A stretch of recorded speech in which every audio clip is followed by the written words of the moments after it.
मोह हो गया तो फिर मान के चलो कि वो हमको कष्ट ही देगा। इसलिए गोस्वामी तुलसीदास जी कहते हैं, मोह सकल व्याधिन कर मूला, तिनते उपजे बहुशूला।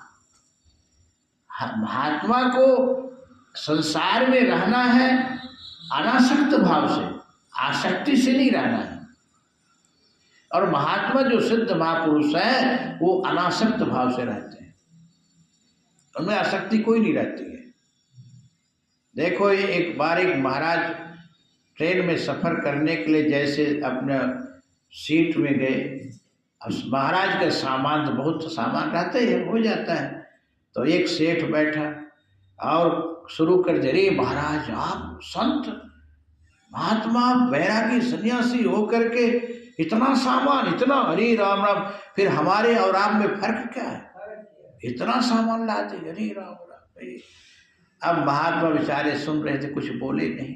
अब वो जो ना बोले तो और फिर आजकल उपदेश और शुरू कर देते, अरे महाराज बताओ क्या महाराज आप बन के फिर रहे हैं, आपसे तो बढ़िया हम ही लोग ठीक है। अब हो गया महाराज सुनते गए। फिर कुछ देर में सेठ कहा, महाराज कुछ सुनाओ सत्संग। बोले अब सत्संग अब क्या सुनाए, अब तुम्हें सत्संग सुना रहे हो, अब क्या हम सुनाए। फिर कुछ देर में अब जंक्शन एक आया तो महाराज कहे, चलो सेठ जी यहाँ 30 मिनट ट्रेन खड़ी रहेगी, चलते जलपान कर लेते नीचे उतर के। अरे महाराज सामान हमारे, अरे जितना तो आपका सामान उतना हमारा भी सामान, हमारा भी तो रखा है, कौन ले जा रहा है, चलो चलो। अब सेठ का हाथ पकड़ के महाराज उतारे। अब हो गए चाय पानी हो गए, वार्तालाप करने लगे। अब उधर ट्रेन की सीटी बज गई, अरे महाराज सीटी भी गई ट्रेन, अरे नहीं महाराज हमारा भी, अरे महाराज इतना सामान, अरे सामान रुको हम भी तो हैं। अरे अब महाराज पकड़े सेठ का हाथ, अरे नहीं महाराज ट्रेन जल्दी। महाराज अब किसी प्रकार सेठ हाथ छुड़ा करके जल्दी से चढ़ा, इतने महाराज भी चढ़े।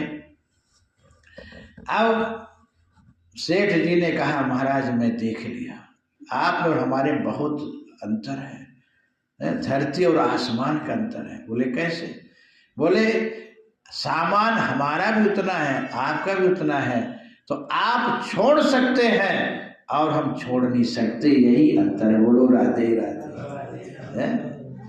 संतों में कोई आसक्ति नहीं है, ये भगवान की संपत्ति है, सब संपत्ति रघुपति के आई। महात्मा को शरीर से प्रेम नहीं रहता है, सामान तो छोड़ो किनारे। महात्मा अनासक्त भाव से जीते हैं।